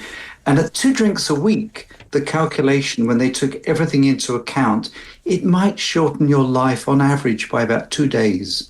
That may not be very scary. You could be very unlucky and die tomorrow, or you could live to 120. And at 1 drink a day, it's about 2.5 months, about 11, 12 weeks of life expectancy on average. Again, you could be unlucky, it could be soon, or it could be never. But for the average person, it's about, say, 12 weeks for 1 drink a day. And a drink, a fairly generous glass of wine or a can of beer. We have different sized cans of beer in Canada. 355 milliliters is round about the average. And so when we talk about this, how does alcohol affect different parts of our body, specifically things like our brain, heart, or liver? Right. Well, the first thing I'd mention, well, you mentioned liver, and it's well known that alcohol is associated with liver disease. And it probably is less well known that even at low levels, 1, 2, 3 drinks a day, relatively low compared, that's still a risk for liver cirrhosis over time. Perhaps one of the biggest risks people aren't familiar with, and maybe wasn't in your list there, is cancer. So breast cancer, we know that at just 1 drink a day, there's a measurable increased risk of breast cancer and a range of cancers of the digestive system. So from your mouth, through your throat, your stomach, the colon. So all the way through the digestive system, we know alcohol poses a cancer risk. Then strokes, and drinking above moderate levels is very clearly linked to increased risk of heart diseases of different kinds. And we can get onto the topic of whether it's good for you at low doses, which is what people have been told. And I guess I'm happy to discuss that, but the evidence perhaps is not so, that there's no, if there are benefits, they're tiny. Because, that whole, a glass of wine a day might be good for you. I think a lot of people were really happy to hear that. Yes, me too. Years ago. But apparently that's not true. Well, look, this is more, it's not just me saying this. It's the World Health Organization. It's a body called what are they called? The International Heart Federation a couple of years ago. Now, they represent heart specialists all over the world. I'm sure the South Korean, the Korean Cardiology Society, whatever it's called, would be a member of that group. Anyway, they issued a media release and a report saying, do not advise your patients to drink to reduce risks of heart problems. It doesn't, the evidence doesn't support that. So increasingly, this is what researchers and heart specialists are saying. Well, there's something called the French paradox where people in France, they, generally speaking, tend to drink, quite a bit of wine, but also, generally speaking, maybe have fewer heart issues. So how does this idea connect to the findings of this study, though? Yeah, that's a very famous idea. And for a while in the 1990s, that idea was spread virally. We didn't have the internet in the 1990s, but it was aired, I think, on CBS anyway, a main TV station in the States did the 60 Minutes documentary, The French Paradox. These were industry-funded researchers suggesting that if you drank alcohol, it cleared fat out of your arteries, was good for your heart, and that's why French people didn't get heart disease as much as people in Ireland or Britain. But there's so many differences. This is the problem. Very different diets. Lots of you were talking about vegetables earlier, but so the Mediterranean diet includes lots of those vegetables that you're mentioning. There's green vegetables and using olive oil, which is like a better oil. So when people have looked at this more closely, the role of alcohol in that is not really very solid at all. And believe me, if you look at all the evidence, and there's these new genetic studies that look at whether people are predisposed to drink a little, a moderate amount, or a lot, and look at that to predict what illnesses you get. And there's no evidence people predisposed to be moderate drinkers get any benefits. They have, if anything, increased risks of heart-related problems. So if we go back to the beginning of our discussion, your study suggesting that maybe even drinking 1 glass of alcohol, a serving of alcohol every night or every day might cut your life expectancy short by about 2.5 months. If we can expand on that, do you think that this will affect people's thinking or their habits? What do you think, Dr. Stockwell? Well, if they hear that, it might. If they believe it, then more so. And I sympathize. I'm sure people hear media stories all the time. Alcohol is good for you, is bad for you. And people probably throw their hands up and say, make your mind up. Well, there is still scientific controversy about this, but I can tell you, since 20 years ago, most scientists believed, I did, Like 20 years ago, I wrote a paper saying you're crazy you're crazy if you don't accept there's heart benefits. I said people who didn't believe that are like members of the Flat Earth Society, people who believe that the Earth is flat. And I kind of eat my words now because I've looked more closely at the data, and so have other scientists. And almost every week there's a new study coming out. So, you got it wrong. Even small amounts of drinking are bad for you. A little bad. It's not like we just have to be aware there are these health risks. It's not good for you. It's a little bad for you if you drink a little. And drinking less means you live longer. Yes. So if you love alcohol, you get great pleasure from it. Just do it to celebrate. Do it on special occasions and not too much. So, what kind of advice would you give people based on this study? Because, here in Korea, looking at the numbers, adults are said to drink about 6.7 glasses of alcohol each month. And, just on an anecdotal note, when there's a lot of binge drinking going on. Like, for example, for people who go out on, let's say outings, when people go drinking, they tend to binge drink. Like, it's not just like a beer, on one occasion. It's like when they go drinking, they tend to drink a lot on one night. Isn't that kind of dangerous? Yeah, it's a little bit dangerous, and the more you do it, the more dangerous it is. I mean, some of the risks are obvious. I mean, you mustn't be driving. You probably shouldn't be looking after children or people who are vulnerable and need you to look out for them. Or you shouldn't be operating machinery or doing important work. That's kind of obvious. Yes. But there's also a long-term risk, and we know that young adults who were binge drinkers later in life have a greater risk of heart disease and premature death. So if you stop it, your risks go down. You never completely get down to the same level of risk as someone who hasn't drunk at all. So there is recovery. If you moderate your drinking, you're going to get better outcomes. Okay. So, as you said, you will never get to that same point, but there is a recovery. That's just on average across, and bearing in mind some of those people are not going to die or get ill from anything alcohol related. Even if they continue, it's a game of chance. All right, so we're talking risks, not certainties. And everybody knows somebody who's drunk a certain amount every day of their lives and lived to 100 or more. So this isn't a certainty. It's just if you want to play, give yourself the best chance of a long and healthy life. Just a little bit of alcohol is probably enough. But,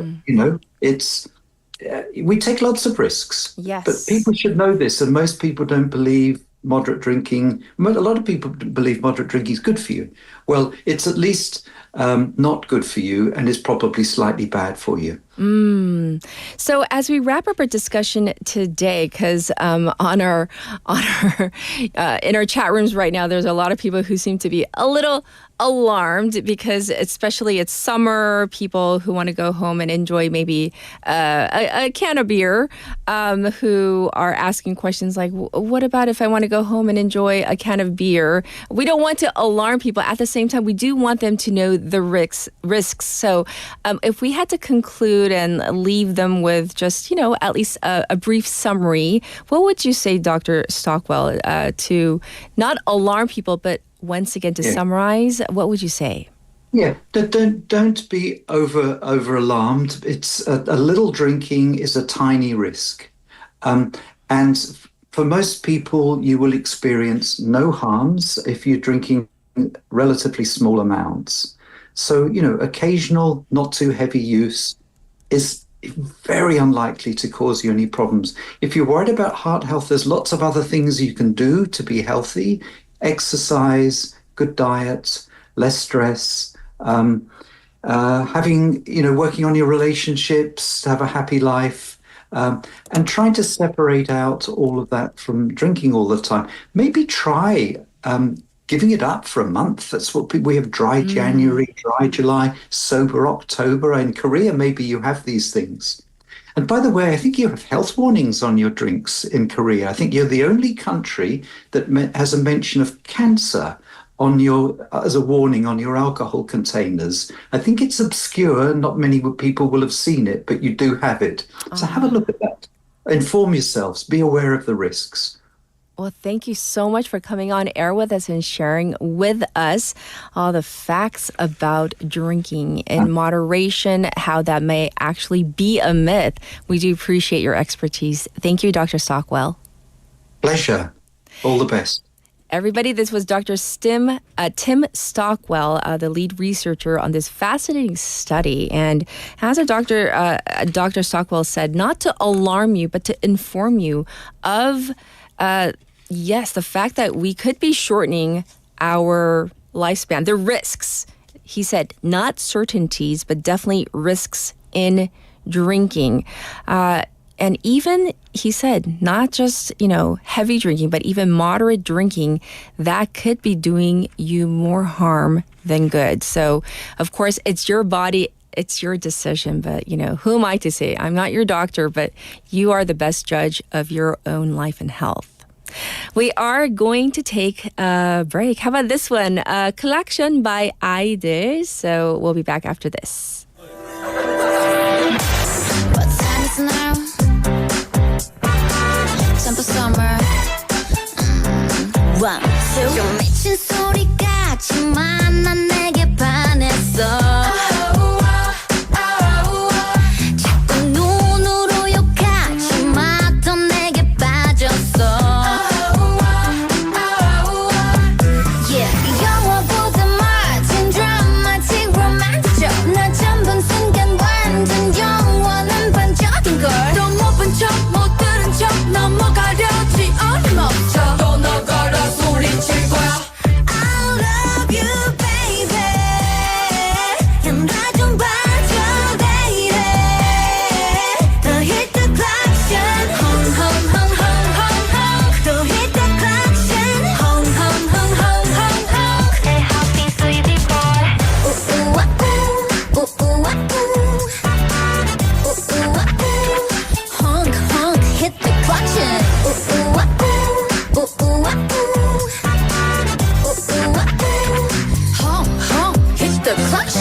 Yeah, 오픈 카 타고 드라이브는 어때? Wanna be by Spice Girls? 쓸거 okay. 딱 봐도 그 여잔 불건전해. 그만할 건데 꽃을 튼 남의 옆에. We have so far so beautiful, but don't worry, I don't wanna body tie.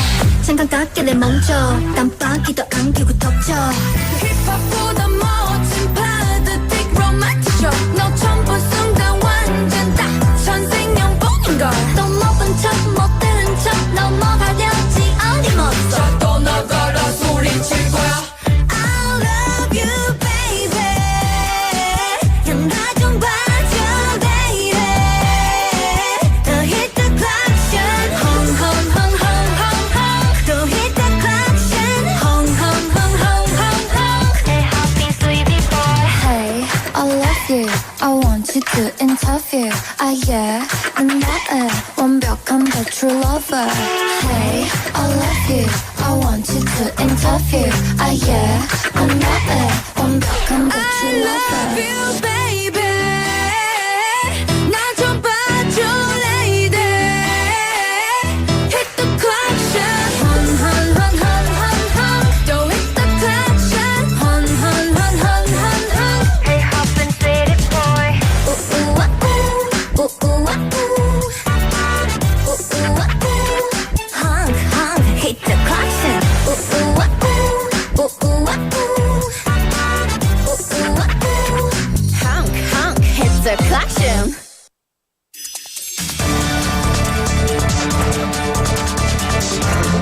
Get your local up-to-date news from Korea and abroad right here on Morning Wave in Busan with Catherine. Stay tuned.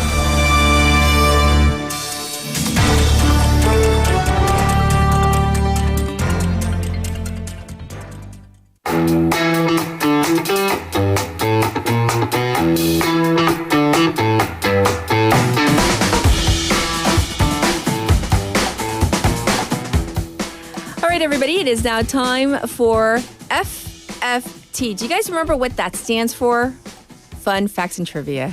Yes. We have Joffrey in the studio. Good morning. How are you? Good morning. How are you? Good, good, good. So we're going to jump into fun facts and trivia with Joffrey. So what do you have for us today?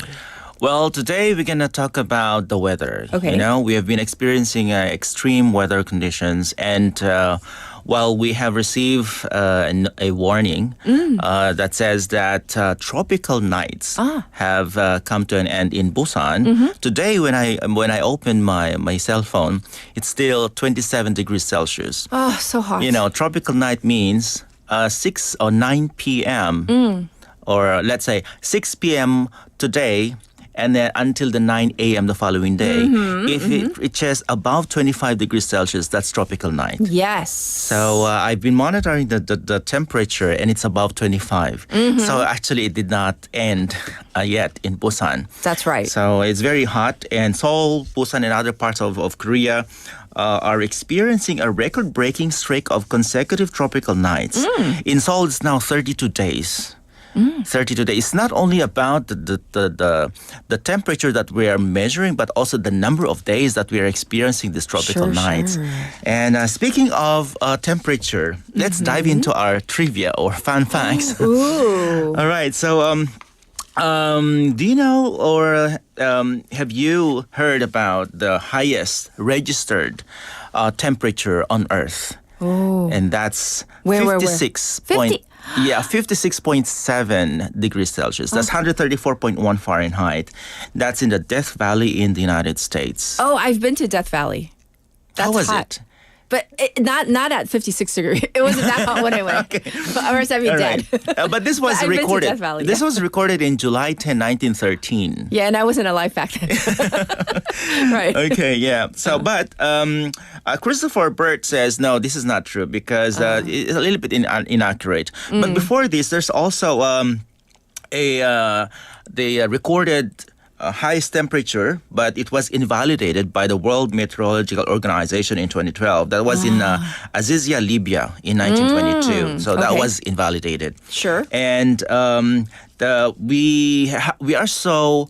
we have to be worried about the future because if we continue with this climate change, it was said that it could become too hot to live in many places by the end of the century. Sure. And as of today, there's about only 0.8% of the planet's land surface that has a mean annual temperatures of about 29%.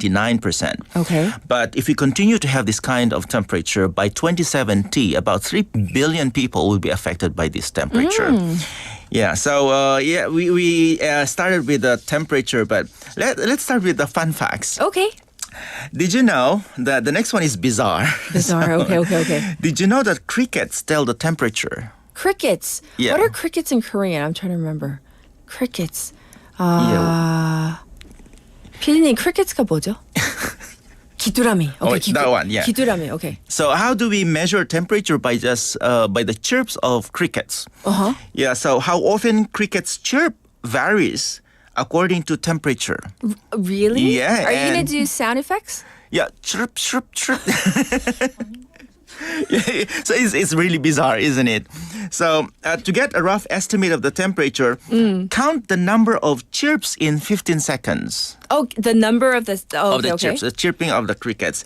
And the number you get will be an approximation of the outside temperature. Isn't it interesting? That is. Yeah. Okay. Let's try to lighten up our mood with another fun fact. Okay, here we go. Did you know that the raindrops are not actually tear-shaped? You know, the raindrop. Yes. So we were told that the raindrop is like a tear. Like when we draw, like when we're kids. When we were kids. We draw them as tear-shaped, yes. Yes. Rain doesn't look like a teardrop when it falls. What does it look like? Instead, it resembles a hamburger bun. A hamburger. Like this? Yeah. Hamburger bun? Flat. Oh, flat. Flat, yeah. Because rain originates from water collecting dust in a cloud, and due to its weight, it eventually falls as precipitation. So initially spherical, the raindrop flattens at the bottom as it descends. taking on a hamburger bun shape.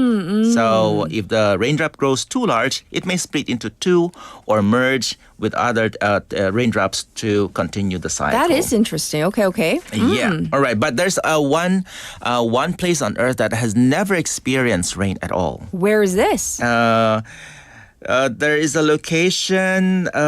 Let's look at Atama Desert. Yeah, Atama Desert and Peru, southern Peru, is very dry, but there is a more dry spot that exists. That's in Antarctica. Yeah. So, and all of these actually have extremely arid and hostile environments as well.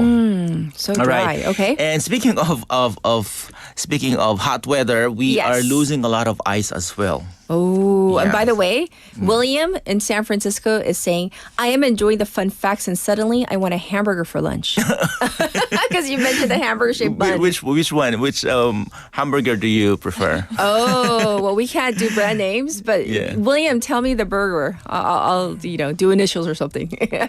Yes. Yeah, yum, all right. yum. Thank you for listening, William. Yes. All right. And by the way, so the ice loss. Ice loss. Yeah, ice loss. Since the mid-1990s, the world has lost around 28 trillion tons of ice. Yes. And with the current melt rate of 1.2 trillion tons per year. The equivalent of this is combined weight of all human-made objects on Earth. Yeah, so the figure is hard to comprehend, right? But it's roughly equates to around the same weight as all living things on Earth. That's the quantity of which we lose ice yearly. So we have to be mindful of our climate because of the climate change. The temperature is hitting every year. Yes, indeed. And then we also have, what else? Excessive heat that led to loss of 302 billion work hours. This is another interesting. Because of the heat, because of the hot weather, we are losing a lot of work hours. Work hours, yes. Yes. A report by The Lancet revealed that the number of hours lost to heat rose from 199 billion in 2000 to 295 billion in 2020. That's averaging 88 hours per employed person. Just because of the hot weather. Yeah. That darn heat. We want it to end. We really do. Of course, working hours is in hot and humid conditions, especially without shade, can be extremely challenging and even dangerous as experienced in Southeast Asia during August. Yeah. Well, I mean, weather phenomenon, it can be both really, really irritating, but also beautiful. And sometimes bizarre. Sometimes I feel like, when it's summer, I see people who are excited to wear fall fashion or winter. True. I can't wait. But it's in winter, I see a lot of people couldn't wait to wear summer. That's attire. true. The green is always grasser on the other side, as they say. Right. So let me shift a little bit slightly. Yes. But it's still related to hot weather. Okay. Last Sunday, I traveled to Seoul. And then from Seoul to Busan, last Sunday, I took a KTX train. Okay. And we were stranded for hours. There's also a train that was... The derailment. Were you on that train? Not on the train, but the after effect of that derailment. It was delayed, yes. Yeah, it was delayed. So before my train, it was delayed for about 134 minutes. Ours was about 80 minutes. So because the derailment happened between Dongdaegu and Gyeongju, when we arrived in Dongdaegu, we have to detour. We have to use other rails. And we are using a KTX, isn't it? Yes. So KTX could not really run, I think, fast in Mugunghwa or other rails. I don't know, but it seems like we were so slow. Yes. While we are approaching Busan. So we did not really go to that usual route of our KTX. Right. So because of that, I believe that it was because of the hot weather that caused the derailment. And one of the axles of the front bogies of the lead power car broke due to overheating. Yeah, so that's that was- presumed, Yes. causing the front bogies to derail and stop. Oh my goodness. I found out that the initial investigation supporting this overheating, the Ministry of Land, Infrastructure and Land said that the accident is believed to have been caused by track resulting from overheating and damage to the wheel axle. So I presume that the derailment was caused by overheating. Oh my goodness. So Yeah. that goes to show you how this extreme long heat wave that we've been experiencing this summer has affected even the railways Yes. on the KTX. Work hours, derailment, our mood actually is affected by this hot weather. Yes, so irritable, especially as certain waivers on our chat board. Yes. But anyhow, I digress. Well, it's time to wrap up today, but thank you so much for all these interesting factoids that you've brought us here on FFT, and we look forward to next week as well. So Thank you so much for having me. All as right, always. everybody, this was Joffrey, and it's time to wrap up for today, for the entire week, actually, you waivers out there.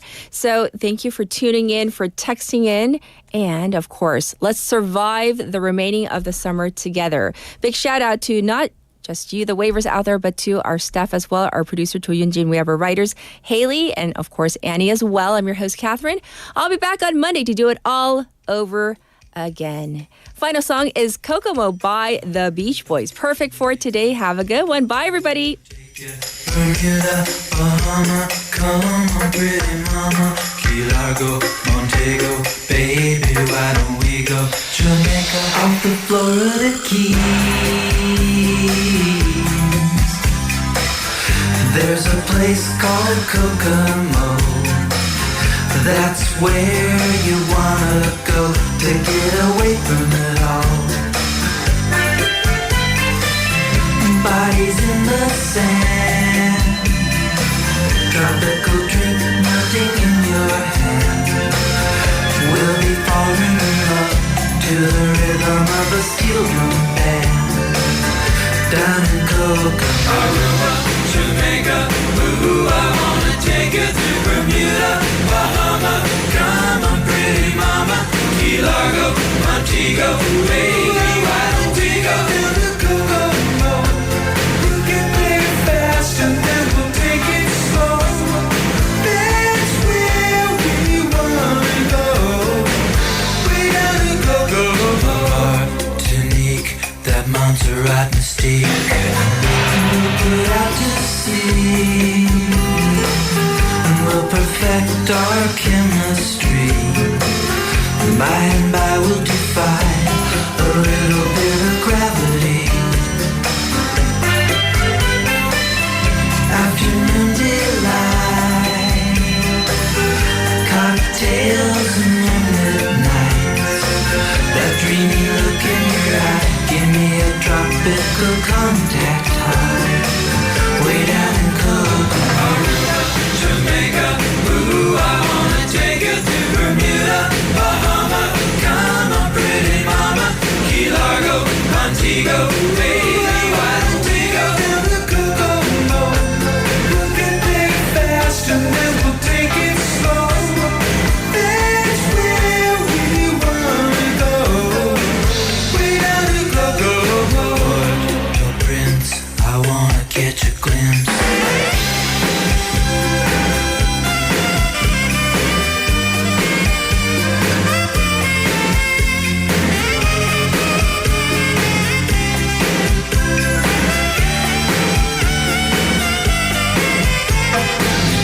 Everybody knows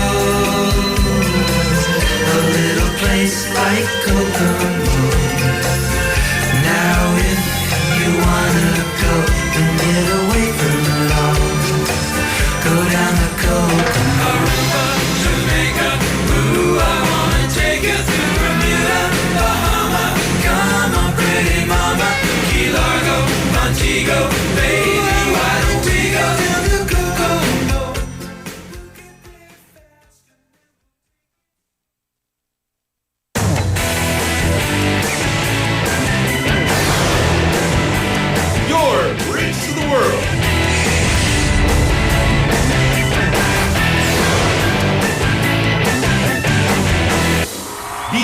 befm, Busan.